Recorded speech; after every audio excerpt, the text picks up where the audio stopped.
오늘 성경 말씀은 시편 51편 1절부터 19절에 있는 말씀입니다. 시편 51편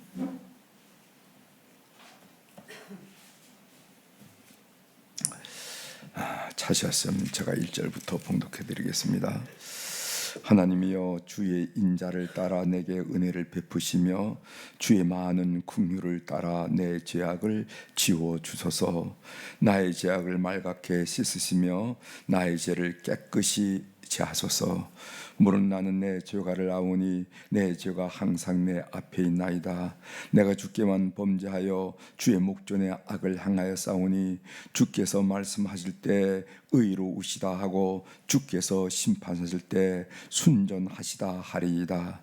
내가 죄악 중에서 출생하였으며 어머니가 죄 중에 나를 잉태하였나이다. 벗어서 주께서는 중심이 진실함을 원하시오니 내게 지혜를 은밀히 가르치시리이다. 우슬초로 나를 정결하게 하소서. 내가 정하리이다.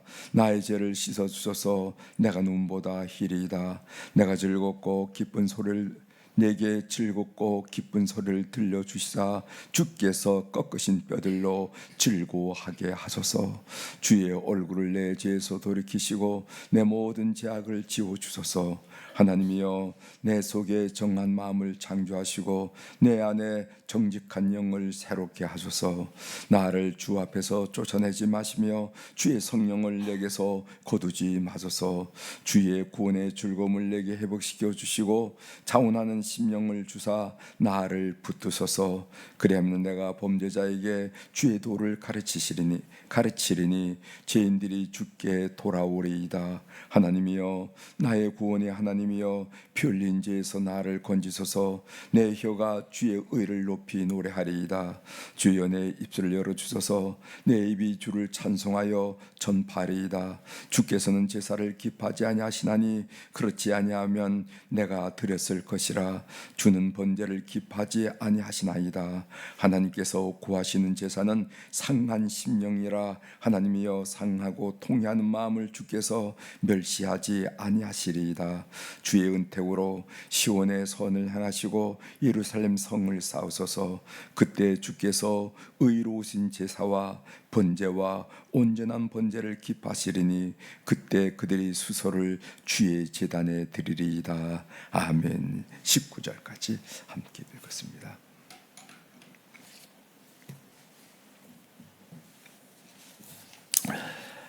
오늘 시편 51편 1절부터 마지막 절에 있는 말씀을 중심으로 주제를 이렇게 정해봤습니다. 다윗이 칭송을 받는 것은 왕으로서 성공했기 때문이 아니라 성도로서 성공했기 때문이다.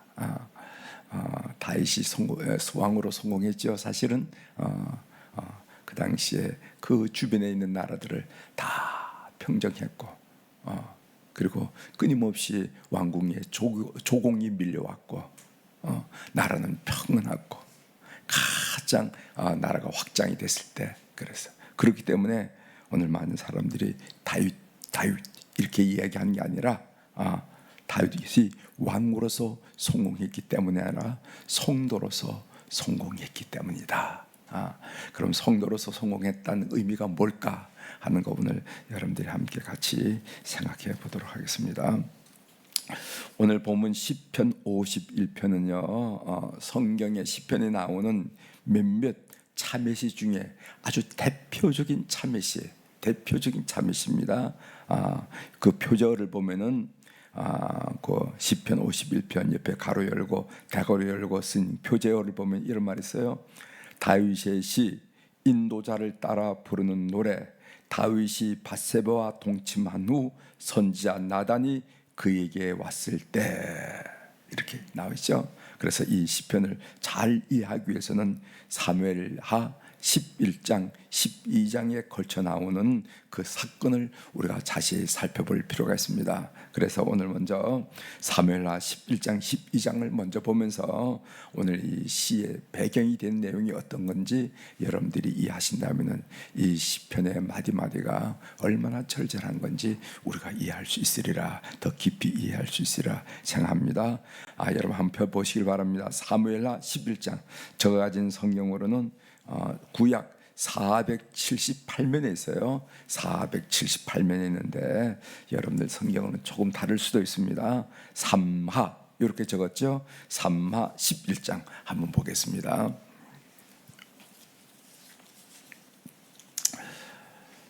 사무엘하 11장 1절.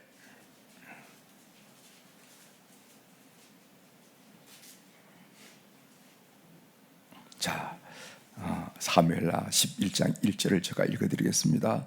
그 해가 돌아와 왕들이 출전할 때가 되매 다윗이 요압과 그에게 있는 그의 부하들과 온 이스라엘 군대를 보내니 그들이 암몬 자손을 멸하고 랍바를 에워쌌고 다윗은 예루살렘에 그대로 있더라. 이렇게 나와 있습니다.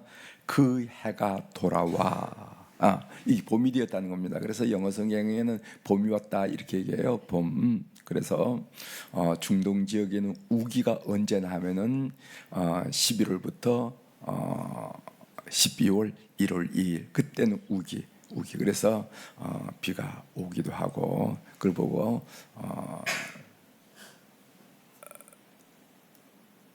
비가 오기도 하고 그래서 비가 오기 때문에 옛날에는 병거나 사람이 이동하기 어렵잖아요. 그래서 그 동절기에는 그 사람들이 전쟁을 하지 않습니다. 전쟁을 하지 않고 다 쉬었어요. 그리고 이제 봄이 되면은 이제 땅이 굳어서 병거, 말이 끄는 병거가 움직이고 사람이 움직일 수 있을 때 전쟁을 하게 되는데 그래서 때가 출전할 시기 이렇게 표현하는데 그때가 돌아왔다는 것입니다. 봄이 돌아 전쟁을 위해서 출전할 시기가 됐어요. 그래서 오늘 여기 보면은 이제 요압 장군과 더불어 이제 전쟁에 나갔고 다윗은 예루살렘에 그대로 있더라 이렇게 표현하고 있습니다. 이때가 언제냐면은 다윗의 권력이 최고조로 달했을 때예요. 뭐 다윗이 전쟁에 직접 나가지 안 해도 될 정도로 주변 나라들 대부분 다 평정했습니다. 평정하고 그래서 다윗의 권력이 최고조로 있을 때 정적은 제거되고 변방은 평정이 되고 이렇게 안정됐을 때였어요. 사실 이때가 위험할 때입니다. 그래서 우리 교우들 늘 가르치는 거 잘 될 때가 가장 위험하다. 왜 요즘 기도 안 하십니까? 이랬을 때 아이고 기도 안 해도요 잘 됩니다. 사업도 잘 되고 아이들도 잘 크고 다 잘 됩니다. 이렇게 우리 마음속에 잘 된다라는 생각이 스며들 때는 가장 우리가 영적으로 위험한 때라는 거예요. 어려울 때 힘들 때 기도해야 돼. 기도하자. 이럴 때가 사실 영적으로 깨어 있을 때라는 것을 여러분 아시고 우리 성도들은 잘 될 때 조심해야 돼요. 이게 잘 될 때 조심해야 된다 하는 것을 기억하십시오. 2절 저녁 때 다윗이 그의 침상에서 일어나 왕궁 옥상에서 거닐다가 그곳에서 보니 한 여인이 목욕을 하는데 아름다워 보이는지라. 저녁 때에 다윗이 그의 침상에서 일어나. 여러분 이 중동 지역은요 낮 시간이 아주 덥기 때문에 그 한낮에 두고움을 피해서 낮잠을 잡니다. 이것을 보고 그 지중해 옆에 시에스타라 그랬죠. 시에스타, 낮잠을 잔다 이 말이죠. 낮잠을 잤는데 이제 그 잠을 끝나고 보통 이제 우리 시간으로 한 3시쯤 일어나요. 그리고 이제 거기서 디너를 먹잖아요. 그래서 저녁 때 다윗이 그의 침상에서 일어나서 그 거닐다 보니까 한 여인이 목욕하는데 아름다워 보이는지라. 이렇게 나신으로 목욕을 하더라 이 말이죠. 그럼 어떻게 됩니까? 눈을 지금 감고 어떻게 됩니까? 눈을 감고 시선을 다른 데 돌려야 되죠. 여러분 마스크를 해서 대답을 안 하시는 것 같은데 그런 거 봤으면 눈을 질끈 감고 시선을 다른 데 돌려야 되잖아요. 그런데 다윗이 하는 거 보세요. 자, 3절 다윗이 사람을 보내 그 여인을 알아보게 하였더니 그가 아뢰되 그는 엘리압의 딸이요 햇사람 우리아의 아내 밧세바가 아니니까 하니. 그래서 다윗이 사람을 보냈다. 이것은 무슨 말을 하냐면은 다윗이 구체적으로 죄를 지을 의도를 가졌음을 성경이 표현해주고 있답니다. 그러나 눈 지그시 감고 머리를 흔들고 시선을 애면한 게 아니라 사람을 보냈다. 이것은 이미 그의 마음속에 죄질 의도가 있다는 것입니다. 그런데 그 갔다 온 전령이 뭐라고 하냐면은 햇사람 우리아의 아내 밧세바가 아니니까. 이 햇사람 히타이트족, 우리 문화사에서 히타이트족이라고 배우죠. 그 히타이트족인 우리아, 그러니까 이방인 우리아가 용병으로 와 있는데 그 우리아 장군의 아내이다, 이렇게 얘기를 하는 거예요. 우리아의 아내로서 우리아의 아내 밧세바가 아니니까 라고 말한 것은 우리아의 아내로서 왕일지라도 손대서는 안 될 이미 기혼한 여인입니다, 이렇게 말하는 거예요. 우리아는 이방인이다 말이에요. 즉 이방인도 하지 아니할 일을 지금 다윗이 하려고 한다고 이 성경 본문은 우리에게 고발하는 겁니다. 이런 짓은 남편이 있는 여인에 대해서 이런 짓은 이방인도 하지 않는다. 그런데 감히 다윗이 이 일을 하려고 합니다 하고 성경이 우리들에게 지금 지적하고 있는 거죠. 자, 3절 4절 다윗이 전령을 보내어 그 여자를 자기에게로 데려오게 하고 그 여자가 그 부정함을 깨끗하게 하였으므로 더불어 동침함에 그 여자가 자기 집으로 돌아가니라, 이렇게 얘기했어요. 다윗이 전령을 보내어 이제 구체적인 행동이 시작되었죠. 그 여자가 그 여자를 자기에게로 데려오게 하고 그 여자가 그 부정함을 깨끗하게 한다는 것은 이것은 올경을 말하는데 그 기간은 부정한 기간으로 동침해서는 안 된다는 겁니다. 다윗이 그 기간을 지난 다음에 통침했다는 것이죠. 이것은 죄의 집요함을 나타내는 겁니다. 이것이 인간의 죄성이라는 거예요. 제 맘만이 볼 게 아니라는 겁니다. 이렇게 집요하다는 거예요. 이어서 나오는 이야기가 여러분이 잘 알다시피 그 여인은 임신하게 되고 다윗과의 임신 사실을 감추기 위해서 여인의 남편인 전쟁에 나가 있는 우리아를 불러들여서 통침을 하도록 시도하는데 이 우리아는 충성스러움이기 때문에 통침을 하지 않았다는 거죠. 결국 우리아를 전선에 보내서 총알바지로 삼아 죽게 되었다 하는 얘기가 이어서 나온 이야기 여러분 다 아실 줄 믿습니다. 그래서 참 회개하지 않은 죄, 회개하지 않은 죄는 더 무서운 죄를 낳는다 하는 것을 이 다윗의 사건을 통해서 우리가 늘 알게 되는 것이죠. 자, 사무엘하 12장으로 넘어갑니다. 12장 보세요. 1절 여호와께서 나단은 선지자를 말하죠. 선지자 나단을 다윗에게 보내시니 그가 다윗에게 가서 그에게 이르되 한 성읍에 두 사람이 있는데 한 사람은 부하고 한 사람은 가난하니. 이제 이 한 성읍에 두 사람이 있는데 한 사람은 부하고 한 사람은 가난하니, 이것은 이제 선지자 다윗이 한 이야기입니다. 그런데 부자에게는 양과 소가 많았고 가난한 사람은 고작 작은 암양 새끼 한 마리가 있는데 얼마나 사랑스럽고 얼마나 사랑을 쏟아붓는지 마치 딸처럼 키우더라, 이렇게 딸처럼 키우더라. 성경 말씀 그대로죠. 작은 암양 새끼 한 마리가 있는데 마치 딸처럼 키우고 가족과 더불어 주고 자기도 하고 깨기도 한다, 이런 얘기가 있습니다. 그런데 부자에게 손님이 왔습니다. 부자는 그 많은 자기의 양과 소 중에서 한 마리를 잡아서 대접하지 않고 가난한 자의 암양 새끼 그렇게 소중히 여기고 그 딸처럼 여겼던 그 암양 새끼를 빼앗아서 잡아 대접했습니다. 이렇게 얘기했다니까 다윗이 노해서 그 사람을 당장 잡아 죽이라, 이렇게 얘기해. 당장 잡아 죽이라. 그때 7절 나단, 같이 읽겠습니다. 나단이 시작. 나단이 다윗에게 이르되 당신이 그 사람이라. 그까지 말까지 당신이 그 사람. 당신이 그 사람이라. 이 이야기에 그 나쁜 그 부자가 당신 바로 그 부자와 같은 사람이다 한 얘기를 했어요. 그 순간 다윗이 무너지죠. 그 그 순간 다윗이 무너집니다. 그때 고백한 내용이 시편 51편이라는 거예요. 시편을. 자, 시편 51편으로 오겠습니다. 시편 51편에서 몇 구절을 좀 보도록 하겠습니다. 1절, 시편 51편 1절. 하나님이여 주의 인자를 따라 내게 은혜를 베푸시며 주의 많은 긍휼을 따라 내 죄악을 지워 주소서. 여기 시편 51편에 보면은 내 죄를 지워 주소서 하는 말이 두세 번 나오는데, 여기 보면 하나님이여, 하나님, 우리가 인간에게 죄를 범했을지라도 그것은 하나님께 죄를 지은 것이라는 거죠. 하나님이여 주의 인자를 따라, 주의 인자라는 것은 그 유명한 히브리어 단어 헤세드라는 말이 여기서 헤세드, 그 헤세드라 하는 말은 주의 인자라는 말인데, 헤세드라는 말은 자격이 없는 자에게 베풀어 주신 은혜 또는 다함이 없는 사랑, 조건 없는 사랑, 그리고 죽음보다 더 뜨거운 사랑, 이런 것을 보고 헤세드라 하는 얘기예요. 그래서 이 헤세드라는 것은 우리 인간에게 헤세드라 이런 말을 붙이는, 인간의 사랑을 헤세드라 말을 붙이는 것이 아니라 하나님이 인간에게 베푼 사랑을 헤세드라 하는데, 조건 없는 사랑, 자격이 없는 자에게 부어주시는 사랑, 죽음보다 더 뜨거운 사랑, 이런 것을 헤세드라 얘기합니다. 그 인자를 따라서 내게 은혜를 베푸시며 주의 많은 긍휼, 여기 긍휼한 단어인데 이 긍휼한 단어도 여러분들이 많이 들어보셨죠? 이 히브리어 라합이라 하는 단어인데, 이 라합이라 하는 단어는 어머니의 자궁을 의미하는 단어입니다. 라합. 그러니까 어머니 자궁인 것은 모성의 본질이죠.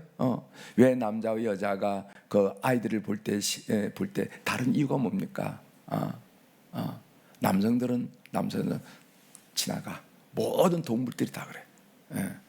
그런데 여성들은 그 자궁, 특별히 그 포유 동물은 더해요. 포유 동물. 뭐 이렇게 새 같은 조류 같은 경우에는 알을 뚱하는데 새끼를 낳아서 젖을 먹이는 포유 동물은 그 맺어진 그 관계가 우리 남성들, 멀뚱멀뚱한 남성들이 이해하지 못하는 그 관계를 맺는 거죠. 그래서 그 라합이란 말이 그런 모성의 본질을 말하니까, 어머니 자궁을 말하는데 그런 모성으로서 나를 구해달라고 지금 호소하는 거예요. 주의 많은 긍휼을 따라 이런 그런 모성으로 나를 구해달라 한 얘기입니다. 내 죄악을 지워서, 내 죄악이라는 말이 페샤라 하는 말인데, 여기 죄악이라는 단어가 1절, 2절에 3번 나옵니다. 그런데 그 단어가 다 틀려요. 죄악. 1절에 나온 내 죄악이라는 페샤, 이 말은 하나님을 내가 반역했다는 거, 반역이라는 단어입니다. 반역.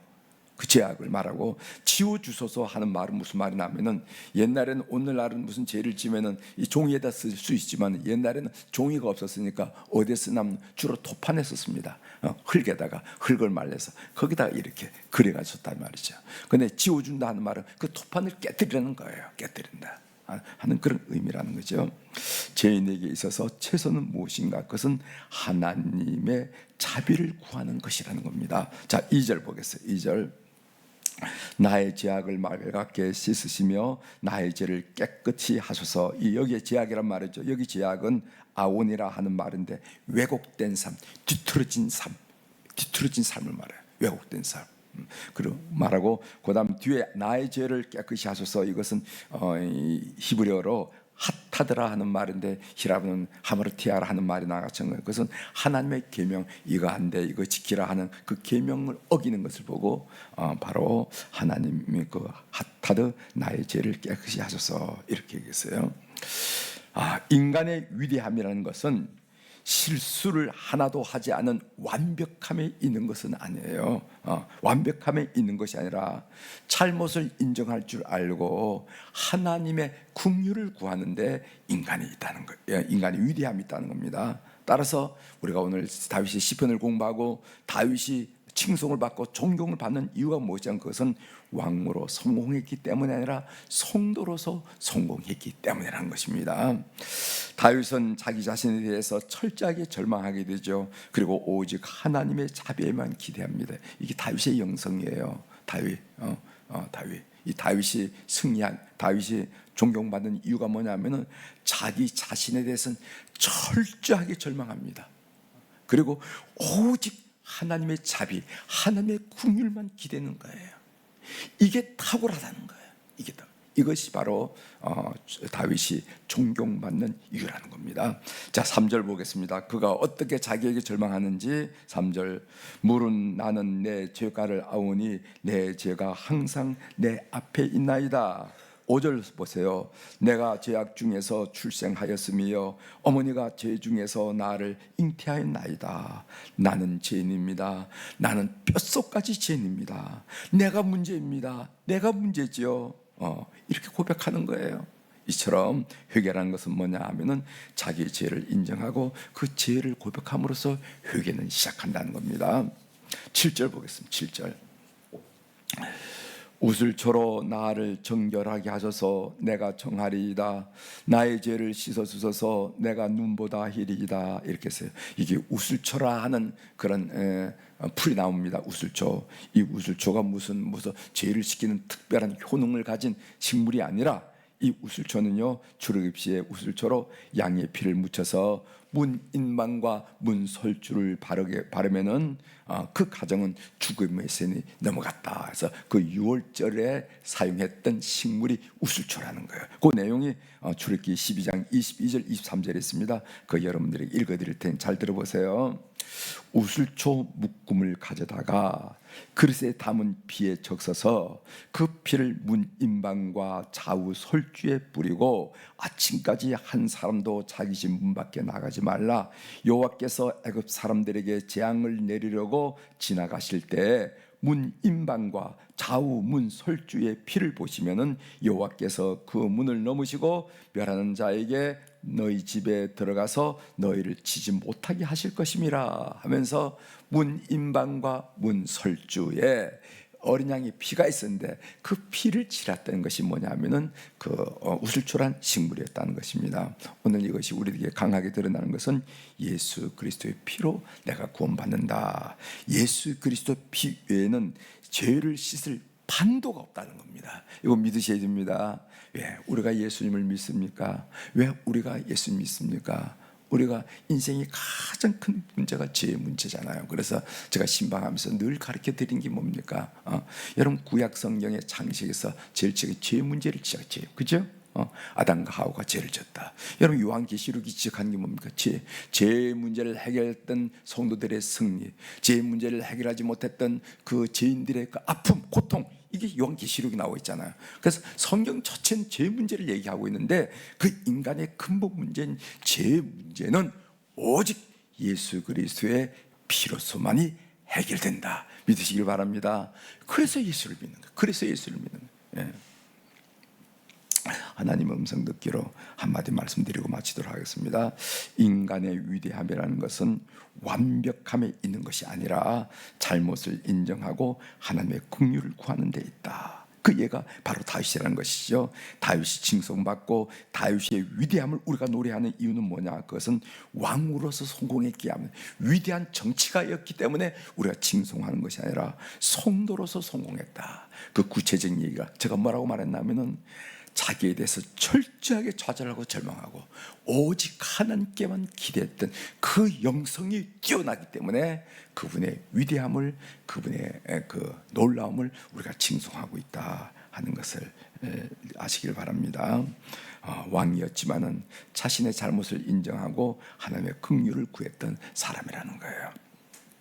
어제 우리 서울 남면에 우리 목사 안수 예정자를 교육하는, 이제 4월달에 이제 연회 때 목사 안수식을 하는데 마지막 이제 안수식을 어떤 자세로 목사 안수를 받아야 되고 또 순서와 또 질서는 어떻게 진행되는지 이런 걸 가르치는 일에 제가 조금 섬기면서 제가 어제 이런 설교를 했어요. 나는 목사다. 이렇게 지금 나는 목사다. 이제는 여러분들이 목사다 하면서 그 얘기를 했던 그 핵심이 뭐냐면은 우리 목회자에게 성공이라는 게 있을까? 사람들은 쉽게 성공이라고 얘기하지만은 목사의 성공은 무슨 큰 교회를 했다라거나 이름이 뭐 탁월하게 유명하다, 난 그건 아니라 생각한다. 그럼 목사의 성공을 뭐라고 생각하느냐? 나는 끝까지 목사로서 자기 정체성을 상실하지 않은 목사를 난 성공의 목사로 생각한다. 그 자기 정체성을 상실하지 않았다는 게 말이 무슨 말인가? 목사로서 생각하고 목사로서 말하고 목사로 행동하는데 나가나 들어오나 혼자 있으나 여러 사람이 있으나 나는 목사다 하고 목사로서 생각하고 목사로서 말하고 목사로서 행동하는 그 삶, 난 그것을 목사로서 성공한 것으로 이해한다. 이렇게 말씀을 나눈 적이 있다는 것입니다. 다윗이 칭송하는 것은 그가 왕으로서 위대한 성업을 이뤘기 때문이 아니라 한 인간 성도로서 하나님 앞에 철저하게 좌절하면서 하나님께 매어 달렸던 그 성도로서 성공했기 때문에 성경이 그를 평가한다 하는 것을 여러분 아시고 오늘도 성도로서 성공하는 하루가 되기를 주의 이름으로 축원합니다. 기도하시겠습니다. 하나님 아버지, 오늘 시편 51편 참회시 중에서 가장 영감이 넘치고 가장 우리 심령 속에 큰 울림으로 다가오는 시편 52편을 함께 묵상하면서 은혜를 나누게 하시오니 감사합니다. 우리가 다윗의 위대함을 칭송하고 다윗을 향해서 우리가 다시 한번 고개를 조아린 이유는 그가 왕으로서 엄청난 일을 그 민족사에 했기 때문에 우리가 존경하고 칭송하는 것이 아니라 한 인간, 한 하나님의 사람, 한 성도로서 그가 얼마나 자신에 대해서 철저하게 절망하고 얼마나 하나님을 기대하고 하나님의 은혜를 구하고 하나님의 긍휼을 구하고 하나님의 라합, 모성애 같은 하나님을 구했던 그런 인생을 살아가는가, 이것이 우리에게 위대함으로 우리에게 다가온다는 것을 함께 나눌 수 있도록 도와주시니 감사합니다. 우리 사랑하는 교우들도 오늘 성도로서 승리할 수 있도록 은혜를 베풀어 주셔서 성도의 삶을 아름답게 세워나가는 우리 성도들이 될 수 있도록 은혜를 베풀어 주옵소서. 하나님, 오늘 또 우리 사랑하는 교우들이 일천번째 감사함으로 참으로 우리 삶에 부딪히는 이런 일 저런 일 기도의 제목을 하나님께 올려드렸습니다. 눈 밝으신 우리 하나님 아버지, 귀 밝으신 우리 하나님 아버지, 그렇기 때문에 우리 눈가에 스쳐있는 눈물 자국 놓치지 아니하시고 우리 입가에서 살짝 새어나오는 한숨 소리조차 놓치지 않으신 하나님을 신뢰하면서 오늘 또 이 모든 헌금을 위해서 기도하게 하시니 감사합니다. 주님, 이름들 기억하시고 사연들 통촉하여 주셔서 하나님, 나의 생각, 나의 시간, 나의 방법을 훨씬 뛰어넘으신 하나님의 자유롭고 그 긍휼이 넘치는 그 놀라운 손길을 경험하는 우리 교우들이 되도록 이 헌금을 주께서 연락하여 주옵소서. 하나님, 오늘 이 수요일날 오늘 특별히 우리 자녀들, 특별히 자손들을 위해서 기도하게 하시니 감사합니다. 해외에 나가 사업을 하고 직장 생활을 하고 학문을 하는 우리 사랑하는 자손들이 싸우니 주께서 기억하여 주시고 비록 몸은 이역만리 떨어져 있다 하더라도 늘 영적으로 교통하게 도와주시고 우리 자손들이 한국에서 누군가가 나를 위해서 기도하는구나 하는 것을 삶을 통해서 온몸을 통해서 느낄 수 있도록 주께서 그들을 붙드시고 축복하시고 이끄시고 역사하시고 간섭하여 주시옵소서. 하나님, 군대에 나가 있는 자손들이 있습니다. 하나님 아버지요, 그동안은 어머니 부모님 슬하에서 참으로 세상 물정 모르고 살았는데 이제 군대에 나가가지고 낯설은 환경에서 낯설은 사람들과 더불어 생활하면서 하나님 1년, 2년의 이 기간 동안이 허송 세월이 되지 않도록 도와주시고 그 인생의 가장 바람직한, 가장 쓸모있는, 가장 유효한 그런 세월이 되도록 은혜를 베풀어 주옵소서. 모세가 광야 40년이 그가 지도자로 성장하는 일에 참으로 소중한 기간이었듯이 우리의 자손들이 군대 나가 있는 동안에 참으로 인격적으로 그리고 사회인으로서 인간관계에서 성숙하는 기간이 될 수 있도록 우리 하나님 축복하여 주옵소서. 총기가 있고 탄약이 있는 위험한 지역이지만은 우리 주님이 산성이 되시고 우리 주님이 방패가 되시고 우리 주님 주님이 반석이 되셔서 하나님 그 모든 어려운 일들을 잘 극복하고 군무를 마치고 우리 앞에 나타날 수 있도록 은혜를 베풀어 주옵소서.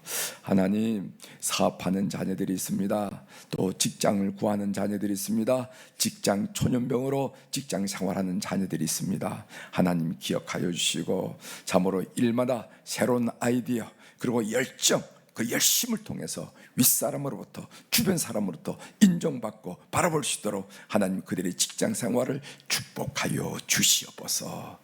하나님, 우리 자녀들 가운데 이제 결혼을 위해서, 배우자를 위해서 기도하고 잉태의 축복을 위해서 기도하고 순산을 위해서 기도하는 우리 사랑하는 딸들 그리고 아들들이 싸우니 주께서 기억하시고 주님께서 약종해 놓은 좋은 그런 배우자를 통해서 하나님의 영광을 위한 아름다운 삶을 살아갈 수 있도록 은혜를 베풀어 주옵소서.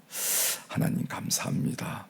오늘 또 깨워주셔서 기도함으로 시작할 수 있도록 도와주셔서 감사합니다. 오늘 또 하늘의 주권과 땅의 주권을 가진 우리 주님의 권세 있는 이름으로 이 새벽에 선포합니다. 내 영혼이 잘된 같이 범사가 잘되고 강건한 축복을 오늘 또 누리고 오늘 또 찬양할 수 있도록 저들을 붙들어 주옵소서. 감사드리며 예수님의 이름으로 기도 올려옵나이다. 아멘.